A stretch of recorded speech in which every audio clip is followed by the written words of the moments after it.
Hi everyone, in front of me I've got ASUS Zenfone 9 and let me share with you how to reset all settings on this device.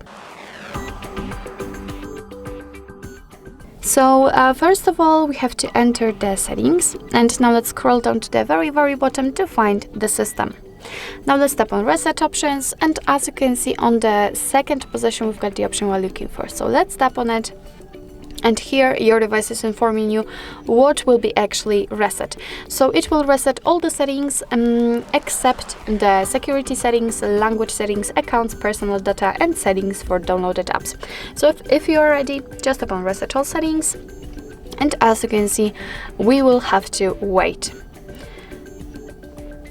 And everything will be reset. Sometimes your device will need to be restarted, but it will do it automatically, and then after that it will be also automatically turned on.